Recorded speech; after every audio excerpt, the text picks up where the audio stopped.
सद्गुरु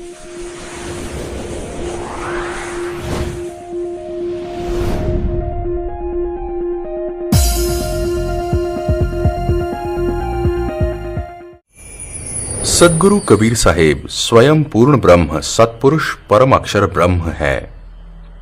ये परम अक्षर ब्रह्म अविनाशी भगवान वैसे तो चारों युगों में आते हैं। सतयुग में सत सुकृत नाम से, त्रेता युग में मुनिंद्र नाम से, द्वापर युग में करुणामय नाम से और कलयुग में वास्तविक कबीर देव कबीर नाम से इस मृत मंडल में आए हैं। कलयुग में परमेश्वर कबीर कबीर देव विक्रमी संवत 1455 सन 1398 में ज्येष्ठ मास की पूर्णिमा को लहर तारा तालाब काशी बनारस में एक कमल के फूल पर ब्रह्म मुहूर्त में एक नवजात शिशु के रूप में प्रकट हुए। स्नान करने के लिए गए नीरू नीमा नामक जुलाहा दंपति को प्राप्त हुए। कबीर साहेब जी ने अनेकों लीलाएं कर सत्य ज्ञान की क्रांति छेड़ दी कि हम सब एक ही पिता की संतान है। और उस समय चल रही सामाजिक बुराइयां जैसे छुआछूत, पाखंडवाद इत्यादि का घोर विरोध अपनी वाणियों द्वारा किया। कबीर जी ने उस समय दोनों वर्ग हिंदू और मुस्लिम को अपने आखिरी समय जब तक वे पृथ्वी पर रहे तब तक यही समझाने की पूरी कोशिश की कि हम सब एक ही परम पिता परमात्मा के बच्चे हैं और वो परमात्मा या अल्लाह मैं ही हूँ। सिकंदर राजा ने एक गाय के तलवार से 2 टुकड़े करवाए तथा कहा कि आप अपने आप को परमात्मा कहते हो तो इस मृतक गाय को जीवित कर दो। उसी समय कबीर साहेब ने हाथ स्पर्श करते ही गाय को तथा उसके गर्भ में बछड़े को भी, जिनके 2 टुकड़े हो गए थे, दोनों को जीवित किया तथा दूध की बाल्टी भर दी और कहा कि गाय अपनी अम्मा है, इस पर छुरी ना बाह। गरीब दास घी दूध को सर्व आत्म खाए। राजा सिकंदर लोधी व उसका धार्मिक गुरु शेख तकी की अज्ञानता हटाने के लिए जो कह रहे थे कि हम तो आपको भगवान तब माने जब आप इन मुर्दों को जीवित कर दे। फिर कबीर साहेब ने 2 बच्चों को जीवित किया, जिसमें एक हिंदू लड़का कमाल व मुस्लिम लड़की कमाली थी तथा अपने बच्चों के रूप में पालन पोषण किया। साहेब कबीर की कोई पत्नी नहीं थी। साहेब कबीर के माता पिता नहीं थे, वे स्वयंभू थे। इतिहास गवाह है कि कबीर जी जैसा महापुरुष कोई नहीं हुआ जो कि सह शरीर इस पृथ्वी पर आए और 120 बरस तक अपने सतमार्ग व सतलोक की जानकारी देकर मगहर स्थान पर जिला कबीर नगर उत्तर प्रदेश में लाखों भक्त जनों तथा 2 नरेशों बिजली खां पठान मगहर के नवाब तथा वीर सिंह बघेल काशी नरेश की उपस्थिति में विक्रमी संवत 1575 सन 1518 में सह शरीर सतलोक चले गए। शरीर के स्थान पर सुगंधित फूल पाए थे, शरीर नहीं मिला था तथा आकाशवाणी की कि देखो मैं सतलोक जा रहा हूं। उपस्थित श्रद्धालुओं ने ऊपर देखा तो एक प्रकाशमय शरीर आकाश में जा रहा था। हिंदुओं तथा मुसलमानों ने आधे आधे फूल तथा एक एक चद्दर बांटकर मगहर नगर में 7-7 100 फुट के अंतर पर 2 यादगारें बना रखी है, जो आज भी साक्षी है तथा लहर तारा तालाब भी आज प्रत्यक्ष प्रमाण है। वहां कबीर पंथियों के 2 आश्रम बने हैं जो यही सत्य विवरण बताते हैं। कबीर साहिब जी ने उस वक्त धर्मदास जी को कहा था कि मैं कलयुग के बीच में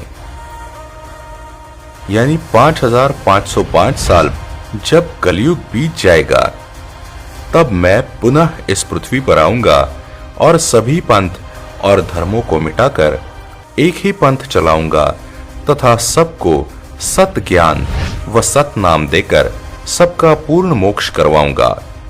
सन 1997 में कलयुग के 5505 वर्ष बीत चुके हैं।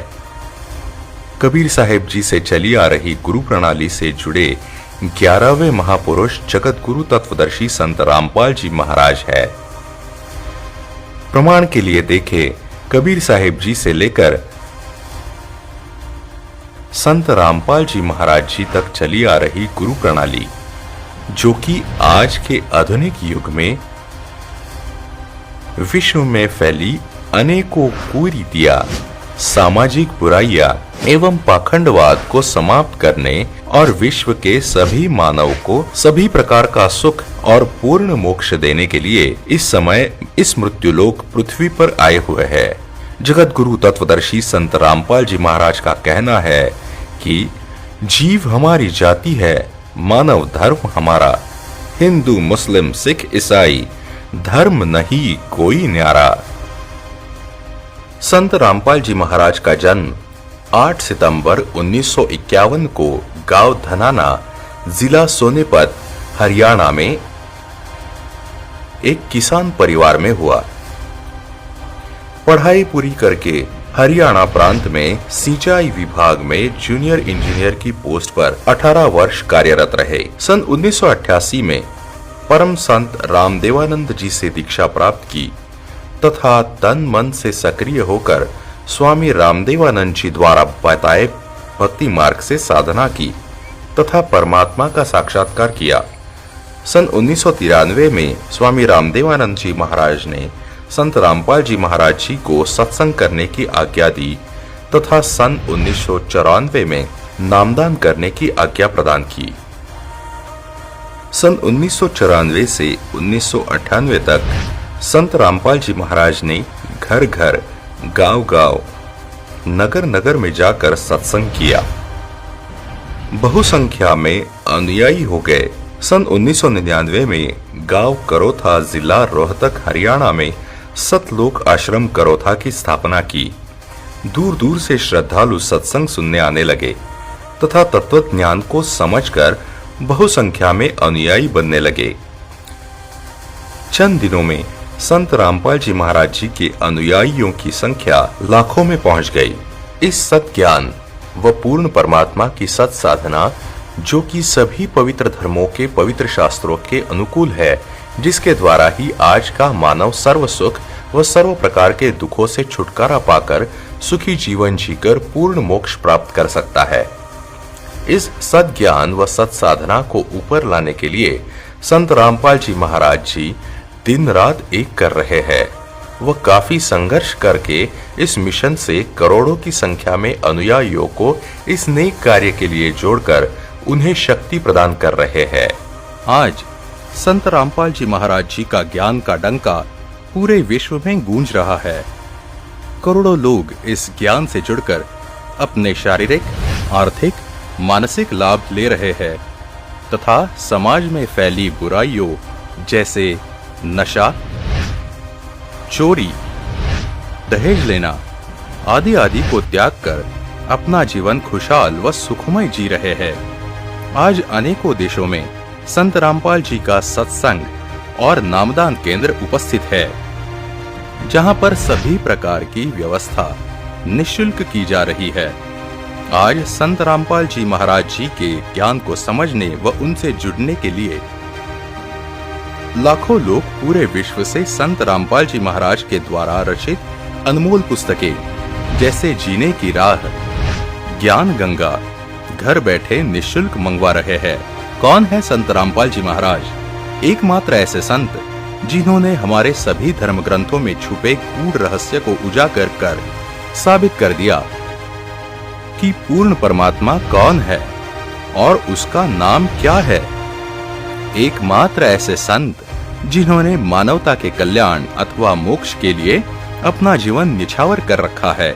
एकमात्र ऐसे संत जो अपने मन से नहीं हमारे सभी ग्रंथों से प्रमाणित ज्ञान बताते हैं। एकमात्र ऐसे संत जो हमारे शास्त्रों में छुपे सच को सारी दुनिया के सामने लाने के लिए दिन रात संघर्ष कर रहे हैं। एकमात्र ऐसे संत जिन्होंने सभी धर्म गुरुओं को ज्ञान चर्चा के लिए सभी धर्म शास्त्रों से प्रमाणित एक परमात्मा की जानकारी के लिए आमंत्रित किया। एकमात्र ऐसे संत जिन्होंने सभी बहन बेटियों का जीवन सुखी हो, इसके लिए भारत को दहेज मुक्त बनाने का बीड़ा उठाया है। एकमात्र ऐसे संत जिनकी शरण ग्रहण करने से व उनसे प्राप्त सत साधना से सभी रोग व बड़ी से बड़ी बीमारियां जैसे कैंसर, टीबी, एड्स ठीक हो जाती है। एकमात्र ऐसे संत जिनकी शरण ग्रहण करने मात्र से लाखों लोग आज नशा मुक्त हो चुके हैं। एकमात्र ऐसे संत जिनकी शरण ग्रहण करने मात्र से लाखों उजड़े परिवार आज सुखी जीवन बिता रहे हैं। लाखों परिवार के घर का क्लेश खत्म हो गया है। आर्थिक और मानसिक लाभ अपने आप होने लग रहे हैं। परमात्मा कबीर साहिब कहते हैं, मानुष जन्म दुर्लभ है, मिले न बारंबार। तरवर से पत्ता टूट गिरे, वो बहुर न लगता डार। मानव जन्म बहुत ही दुर्लभ है। 84 लाख योनि के बाद एक बार मिलता है और ये सिर्फ परमात्मा को पाने के लिए ही मिलता है। लेकिन हमारे सामने आज सबसे बड़ी दुविधा ये है कि हमारे धर्म गुरुओं ने अपने मन का ज्ञान दे देकर भक्ति मार्ग को इतना कठिन बनाकर ऐसे उलझा दिया है कि हमारे परमात्मा को जानना और सच झूठ को समझना बहुत ज्यादा कठिन हो गया है। इसलिए हम सब के मन में बहुत सारे ऐसे उलझे हुए सवाल आते रहते हैं जिनका जवाब आज तक हमें कोई नहीं दे पाया। जैसे कि सब कहते हैं सबका मालिक एक है, लेकिन वो एक परमात्मा कौन है? वो परमात्मा कहाँ रहता है? उस परमात्मा का क्या नाम है? वो परमात्मा साकार है या निराकार? यदि परमात्मा एक है तो हम अलग अलग धर्मों में कैसे बट गए? ये सृष्टि कैसी रची गई? पूर्ण गुरु की पहचान क्या है? हम कौन है? हम इतनी भक्ति करने के बाद भी दुखी क्यों रहते हैं? क्या हम सही जगह में रह रहे हैं? हमारा जन्म मरण क्यों होता है? हम कहां से आते हैं और मृत्यु के बाद कहां चले जाते हैं? हम सबके मन में कई ऐसे सवाल आते रहते हैं और जब हमने किसी गुरु, पंडित, मौलवी, पादरी, ग्रंथी से पूछना चाहा तो उन्होंने अपने मन के ज्ञान से ऐसा जवाब दिया जो हमें कभी संतुष्ट नहीं कर सका। पूर्ण गुरु तत्वदर्शी संत रामपाल जी महाराज जी हमारे ही धर्म ग्रंथों से इन सारे सवालों को सुलझाकर अपने मुखारविंद से वही सत्य ज्ञान सुनाएंगे जिसे देख व सुनकर आप अचंभित रह जाओगे कि ऐसा प्रमाणित ज्ञान व समाधान इस पृथ्वी पर आज तक कोई क्यों नहीं दे पाया, जबकि सभी पवित्र शास्त्रों में सब कुछ जो का त्यों विद्यमान था। सत साहेब।